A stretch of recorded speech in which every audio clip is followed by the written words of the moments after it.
My வி3 arts உறுப்பினர்களுக்கு வணக்கம். நண்பர்களே, நமக்கு ஒரு எண்ணம் இருக்குங்க வாழ்க்கையில். என்ன அப்படின்னா, நம்ம நாலு பேர் நல்லா இருக்கணும், இந்த சமுதாயத்துக்கு ஏதாவது செய்யணும், கண்டிப்பாக நம்ம ஒரு அர்த்தமுள்ள வாழ்க்கையை வாழவங்க எண்ணம் நமக்கு இயல்பாகவே இருக்குமுங்க. ஆனால் என்ன பிரச்சனைனா, நம்ம தேவைகளுக்கே போராடுறதுனால, நம்ம பிரச்சனைகளுக்கே நமக்கு நேரம் பத்தாதனால, நம்முடைய விஷயத்துக்கே அடுத்து என்ன பண்ணுறதுன்னு தெரியாதனால நம்ம அது கூடயே போராடிட்டு நம்முடைய இந்த சோசியல் பார்வையில் கவனம் செலுத்த முடியாமல், அதை தாண்டி அதுக்கு முக்கியத்துவம் கொடுக்க முடியாமல் ஒதுக்கிட்டு போயிடுறேங்க. ஆனால் இனிமேல் அந்த கவலை உங்களுக்கு இல்லை. ஏன் தெரியுமா? இன்றைக்கி உங்கள் கையில் ஒரு அற்புதமான வாய்ப்பு கிடைச்சிருக்கு இல்லையா?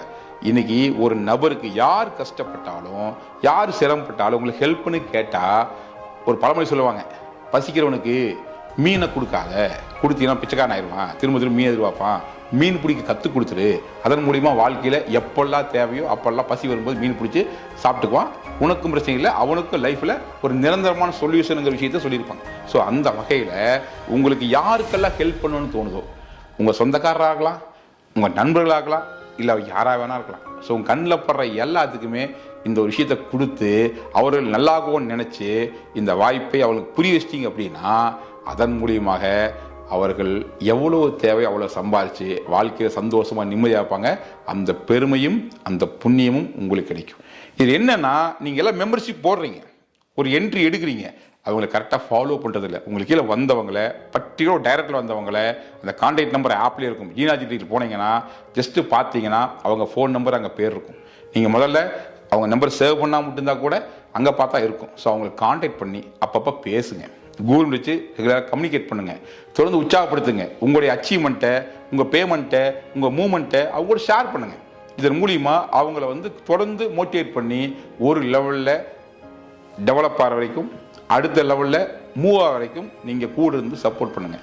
சிலதெல்லாம் வண்டி ஸ்டார்ட் பண்ணால் சும்மா டச் பண்ண ஸ்டார்ட் ஆகிடும், சிலதெல்லாம் கொஞ்சம் தள்ளி விடணும், அப்போ தான் ஸ்டார்ட் ஆகும். கொஞ்சம் ஸ்டார்டிங் ட்ரபிள் இருக்கலாம். ஸோ நம்ம என்ன பண்ணுறது, நீ ஸ்டார்ட் பண்ணி போன்னு சொல்லிட்டு போகாமல் கொஞ்சம் தள்ளி விட தேவை இருந்தால் கொஞ்சம் தள்ளிகிட்டே போகக்கூடாது. ஆனால் கொஞ்சம் தள்ளி விட்டு ஸ்டார்ட் ஆகிடும்னா அந்த மாதிரி தள்ளி விடுங்க, அதுக்கப்புறம் ஸ்டார்ட் பண்ணி போய்க்கலாம். நீங்கள் தள்ளிகிட்டே போக வேண்டாம். ஸோ அந்த ஒரு சின்ன கிக் ஸ்டார்ட்டுக்கு சப்போர்ட் பண்ணி கொடுங்க, அவங்க ட்ரெயின் அப் பண்ணுங்கள், நம்பிக்கை கொடுங்க, கூகுள் வச்சு தொடர்ந்து அப்டேட் கொடுத்துட்டே இருங்க. ஸோ இதெல்லாம் செஞ்சீங்கன்னா உங்களுக்கு கீழே டீமுடைய மெம்பர்ஸ் நிறைய பேர் ஆக்டிவாக இருப்பாங்க. ரெகுலராக முதல்ல வீடியோ பார்க்க சொல்லுங்கள், ரெகுலராக இன்கம் சொல்லுங்கள், அவங்க வித்ட்ரா பண்ணுறாங்க ஃபாலோ பண்ணுங்கள், வித்ட்ரா பண்ணுற கட்ட சொல்லி கொடுங்க. இதெல்லாம் நடந்ததுன்னா அவங்களுக்கு நிறுவனங்கள் நம்பிக்கை வரும். நம்பிக்கை வந்ததுன்னா மற்றவங்க சொல்கிறதுக்கு அவங்க தயங்க மாட்டாங்க. அப்படி சொல்கிறதுக்கு தயங்காமல் சொன்னாங்கன்னா அதன் மூலிமா அவங்க சம்பாதிக்கிறது ஆரம்பிச்சிடும். ஸோ மொத்தத்தில் அவர்களை அடுத்த லெவல் கொண்டு போகிற வரைக்கும் கையை பிடிச்சிட்டு கூப்பிட்டு போகிறது, அவங்களுடைய உணர்வில் ஒரு உற்சாகத்தை தொடர்ந்து உருவாக்கி அவங்கள மோட்டிவேட் பண்ணுறது, இது எல்லாமே ஆஸ் அப்ளைனான உங்களுடைய கடமைங்க. சும்மா என்ட்ரி போட்டோம் அப்படியே எடுத்து விட்டுன்னு இல்லாமல் கொஞ்சம் ஃபாலோ பண்ணி அவங்கள டெவலப் பண்ணுங்க. இதில் ஒரு பொதுநலம் இருக்குது, ஒரு சுயநலம் இருக்குது. ஏன்னா அவங்க என்ன சம்பாதிக்கிறாங்களோ அதுதான் உங்கள் வருமானம் மாறப்போகுது. ஸோ நீங்கள் பொதுநலமாக பண்ணாலும் சரி, இல்லை சுயநலமாக பண்ணாலும் சரி, மொத்தத்தில் பண்ணுங்க. அதன் மூலியமாக அவங்க நல்லா இருப்பாங்க, நீங்களும் நல்லா இருப்பீங்க. வாழ வைத்து வாழ் வி3 சரியாக புரிஞ்சுக்கிட்டு வாழ வைப்போம். அதன் மூலியமாக நாமும் வாழ்வோம். நன்றி, வணக்கம்.